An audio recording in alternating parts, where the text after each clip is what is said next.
स्वागत है आप सबका हमारे YouTube चैनल क्रिप्टॉन क्लासेस पर, जहां हम प्रोवाइड करते हैं क्लास 9th एंड 10th के लिए एसएसटी और मैथ्स का कंटेंट।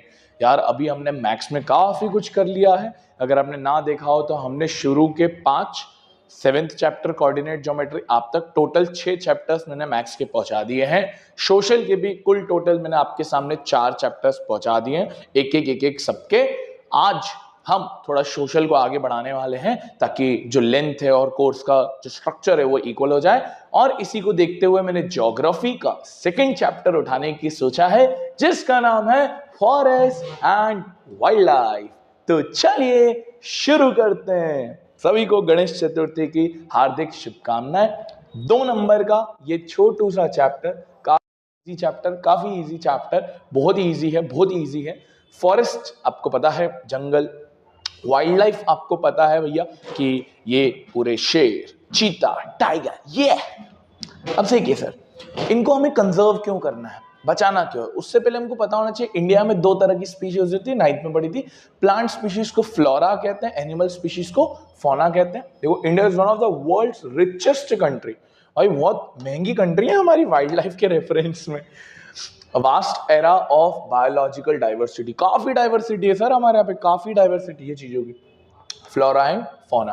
बट भैया धीरे धीरे हम पापी लोग, पापी मनुष्य फॉरेस्ट को काटते जा रहे हैं, अर्बनाइजेशन बढ़ते जा रहा है, उसकी वजह से हम जंगल काट रहे हैं, पेड़ काट रहे हैं, वाइल्ड लाइफ डिस्टर्ब हो रही है, इकोलॉजिकल बैलेंस बिगड़ रहा है।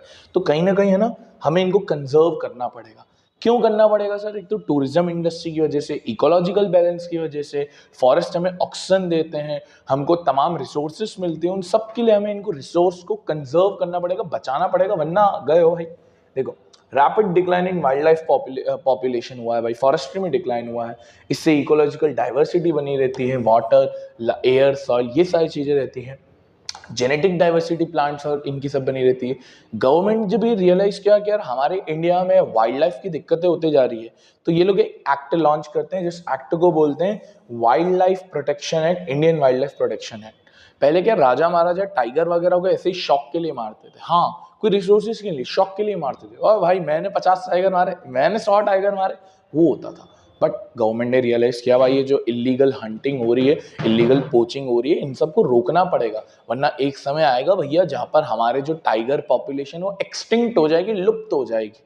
तो फिर गवर्नमेंट ये लॉन्च करती है वाइल्ड लाइफ प्रोटेक्शन एक्ट। कब? 1972 ईयर ध्यान रखना दोस्त, कब? 1972। इंदिरा गांधी इस समय प्रधानमंत्री रहती, उस एक्ट के अकॉर्डिंग और सब एक्ट्स चालू किए गए, जैसे project tiger, project rhino, project crocodile, ये सारे किए गए ताकि इन स्पीशीज को हम बचा पाए। देखो, तो प्रोटेक्टिंग द रिमेनिंग पॉपुलेशन, जाके हंटिंग को बैन करे, लीगल प्रोटेक्शन दिया जाए, फॉरेस्ट वगैरह को प्रोटेक्टेड किया जाए, रिजर्व किया जाए, ये सारी चीजें सेंट्रल गवर्नमेंट ने काफी पैसा लगाया, अनाउंस किया काफी चीजें कि भाई हम इन पॉपुलेशन को रिजर्व करना चाहते हैं। देखो, 1 horn rhinoceros, Kashmir stag, hangul, 3 types of crocodile, fresh water, salt water, और आपके एस्थेटिक लायन, घड़ियाल, अदर्स, ये कहीं ना कहीं इन सभी को हमको प्रोटेक्ट करने के लिए गवर्नमेंट ने काफी चीजें करी। उन्हीं में से एक सबसे फेमस जो चीज था वो था प्रोजेक्ट टाइगर। भाई टाइगर एक बहुत इंपॉर्टेंट स्पीशीज रहते हैं, टॉप कार्निवोरस रहता है। तो कहीं ना कहीं ये अदर जो स्पीशीज रहती है, जैसे हिरण की रहती है या दूसरे वगैरह रहते हैं, उनको कहीं ना कहीं मारने में काम आता है, बैलेंस बनाने के काम आता है। अगर टाइगर खत्म हो जाएंगे ना, हिरण की पॉपुलेशन बढ़ जाएगी, और हिरण की पॉपुलेशन बढ़ना मतलब वापस इकोलॉजिकल बैलेंस का वाट लगाने का। प्रोजेक्ट टाइगर लॉन्च करते 1973 के अंदर, ये वाइल्ड लाइफ प्रोटेक्शन एक्ट के अंडर था। देखो भाई, बहुत की स्पीशीज होती है टाइगर, है ना, बहुत की स्पीशीज रहती है। तो देखो, टाइगर पॉपुलेशन सिर्फ 1827 हो गई थी, जो उस समय 55,000 के आसपास मानी जाती थी। कितनी ड्विंडल हो गई थी, कितनी डिट्रॉइट हो गई थी, खराब हो गई थी। और इंडिया और नेपाल काफी प्रोवाइड करते हैं टाइगर्स को, ये एक पूरा इन्वायरमेंट प्रोवाइड करते हैं। फिर प्रोजेक्ट टाइगर लॉन्च किया जाता है 1973 के अंदर। बहुत ही फेवरेट, बहुत ही ज्यादा पूछे जाने वाला क्वेश्चन भी है प्रोजेक्ट टाइगर। और जब प्रोजेक्ट टाइगर लॉन्च हुआ तो ये अपने आप में एक वेल कहा जाता है कि भैया ये इतनी अच्छी चीज हुई कि भाई ये वर्ल्ड लेवल पे बहुत फेमस हुआ, इंडिया में इसका बहुत फायदा देखा गया। ऐसे पार्क्स बनाए गए, अगर आप गए हो कॉर्बेट नेशनल पार्क गए हो, एक बर्ड सेंचुरी बनाई गई थी उसी रेफरेंस में, not for the tiger but for the bird sanctuary. Rajasthan के भरतपुर एरिया में आती है केलो दहालिया बर्ड सेंचुरी में, वहां गया हुआ था तो मैंने एक बार देखा था। फिर अभी मैं वहां जाने वाला हूँ, रणथंभौर टाइगर रिजर्व राजस्थान के अंदर ही है, फिर सरिस्का टाइगर रिजर्व, ऐसे काफी सारे टाइगर रिजर्व इन्होंने बनाए रखे। ये देखो Bandhavgarh national park in Madhya Pradesh, Sariska wild life in Rajasthan, Manas tiger reserve, Periyar tiger reserve, और बहुत सारे ऐसे टाइगर रिजर्व बना के रख दिए। आपने अगर याद हो तो सुंदरबन, वो आपने पढ़ा था 9th के अंदर, गंगा और ब्रह्मपुत्र रिवर बनाती है वेस्ट बंगाल के अंदर। ये देखो ये भाई क्या पॉपुलेशन है, बहुत हमारे टाइगर जी, ठीक है। और फिर फॉरेस्ट लेवल पे क्या किया गया, 3 तरह के फॉरेस्ट को अनाउंस किया, 3 तरह के फॉरेस्ट को अनाउंस किया। देखो कौन कौन से, एक तो reserved forest, protected forest, अनक्लास्ड forest. बहुत सिंपल है, जो रिजर्व फॉरेस्ट थे वो लगभग 50% थे, और भैया इनको बहुत वैल्यूएबल माना गया, और यहाँ पर बिल्कुल भी अलाउ नहीं करती थी गवर्नमेंट जाने के लिए, बिल्कुल भी अलाउ नहीं करती थी, एकदम रिजर्व करके रख दिया था इन एरियाज को कि भाई यहाँ पर आप हंटिंग नहीं कर सकते, फॉरेस्ट प्रोडक्ट्स को गैदर नहीं कर सकते, प्रोटेक्शन देना चाहिए था। फिर प्रोटेक्टेड फॉरेस्ट लगभग 1/3 थे सर, 33% के आसपास, ये फॉरेस्ट डिपार्टमेंट के अंडर आते थे, और इनमें प्रोटेक्शन दिया गया था, लिमिटेड इंटरवेंशन किया गया था। रिजर्व फॉरेस्ट में कंप्लीटली मना किया गया था, प्रोटेक्टेड फॉरेस्ट में लिमिटेड रूल्स एंड रेगुलेशंस लगाए थे। फिर अनक्लास फॉरेस्ट, वो फॉरेस्ट जो बच गए, जो प्राइवेट और गवर्नमेंट ने आपस में होल्ड किए, ये वो है belonging to both government and private individuals, ठीक है। अब जा देखिए, अब एक लास्ट टॉपिक आता है, हाँ भाई चैप्टर इतना सा ही लास्ट टॉपिक है, छोटा सा चैप्टर है, कम्युनिटी एंड कंजर्वेशन। एक्चुअली में over the period of time India के अंदर बहुत सारी ऐसी कम्युनिटीज आई है जिन कम्युनिटीज ने फॉरेस्ट को कंजर्व करने में हेल्प करी है।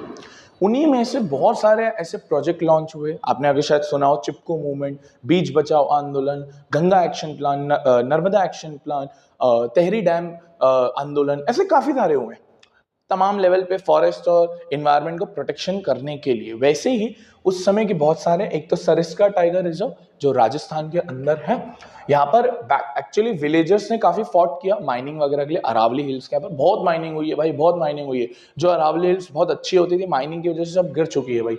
और अब पता है आपको, अगर मैं आपको एक फैक्ट शेयर करूं, डेजर्टिफिकेशन हो रहा है, राजस्थान का 60% हिस्सा लगभग ये थार डेजर्ट कवर करता है। अब धीरे धीरे, क्योंकि अरावली आपने हटा दिया, वो एक नेचुरल बैरियर था उसका, पहाड़ों का और ग्रीनरी का, अब आपने हटा दिया माइनिंग कर करके, तो डेजर्टिफिकेशन आगे बढ़ रहा है। और अभी गवर्नमेंट ऑफ इंडिया प्लांट कर रही है एक नेचुरल वॉल, जैसे ग्रेट वॉल ऑफ चाइना ना, वैसे हम फॉरेस्ट वॉल ऑफ राजस्थान बनाना चाहते हैं, जो गुजरात ऐसे 5 किलोमीटर विड्थ में रहेगी और ऐसे लेंथ में काफी बड़ी रहेगी, ताकि वो डेजर्टिफिकेशन को रोका जा सके। ये प्रॉब्लम आ गई है, देख लो। और यहाँ पर विलेजर्स ने बताया क्या किया, गवर्नमेंट को भी नहीं घुसने दिया, खुद के रूल्स एंड रेगुलेशंस बनाए कि भैया हम प्रोटेक्ट करेंगे, आप पे हमको विश्वास नहीं है, हम खुद प्रोटेक्ट कर लेंगे। तो देखो, villagers themselves are protecting habitats, और गवर्नमेंट इन्वॉल्वमेंट को रिजेक्ट कर रहे हैं, भाई नहीं आओ आप, है ना। देखो अलवार डिस्ट्रिक्ट के अंदर भैरव धाकव सेंचुरी, ऐसे काफी सारे बनाए हुए हैं, गवर्नमेंट को भी अलाउ नहीं कर रहे हैं, और हंटिंग पोचिंग ये सबको बैन कर दिया गया है। फिर आपका चिपको मूवमेंट, ये आप तो सुना होगा, उत्तराखंड के अंदर बड़ा फेमस था। पेड़ काटने आते थे तो लोग हक कर लेते थे पेड़ को, भाई अगर तुमने पेड़ को काटा तो उससे पहले हमको काट दो। तो चिपको मूवमेंट बहुत फेमस हुआ, काफी फेमस हुआ है ये। देखो ये डिफॉरेस्टेशन को काफी कवर करने के लिए काम आया था उत्तराखंड के अंदर। फिर फार्मर्स वगैरह ने जैसे बीज बचाओ आंदोलन, ये सारी बहुत सारी चीजें करी गई है, तमाम लेवल पे काफी कुछ किया गया ताकि इकोसिस्टम को बचाया जा सके। और लास्ट बहुत important, JFM, joint forest management, Odisha के अंदर पहली बार स्टार्ट हुआ था ये। इसके अकॉर्डिंग क्या किया था, गवर्नमेंट ने विलेजर्स को बोला था, जो फॉरेस्ट वगैरह वाले रहते हैं, कि आप फॉरेस्ट को प्रोटेक्ट करो, बदले में हम आपको फॉरेस्ट की कुछ प्रोडक्ट्स दे देंगे, टिम्बर हो गया, वुड हो गया, ये सारी चीजें। तो इससे गवर्नमेंट का काम भी हो गया, प्रोटेक्शन भी हो गया, और उन फॉरेस्टर्स का भी काम हो गया जिनको ये प्रोडक्ट्स मिल गए, टिम्बर और वुड। देखो 1988 में सबसे पहले उड़ीसा के अंदर ये पास हुआ था। मेनली लोकल लोगों के ऊपर डिपेंड करता है, जो प्रोटेक्शन एक्टिविटीज को अंडरटेक करते हैं। इन रिटर्न इनको क्या दिया जाता है, कुछ बेनिफिट्स दिया जाते हैं, जैसे non timber forest product, share in timber harvest वगैरह वगैरह, ऐसे किया जाता है। तो ये JFM बहुत बार आया है, छोटा सा ही चैप्टर है। प्रोजेक्ट टाइगर पूछ लेता है, वाइल्ड लाइफ प्रोटेक्शन एक्ट पूछ लेता है, JFM के बारे में पूछ लेता है, टाइप्स ऑफ फॉरेस्ट पूछ लेता है, ये है आपका forest and wild life. 2 number का ही चैप्टर, ज्यादा बड़ा नहीं है। Thank you for watching this video. मिलते हैं नेक्स्ट सेक्शन के अंदर। राधे राधे।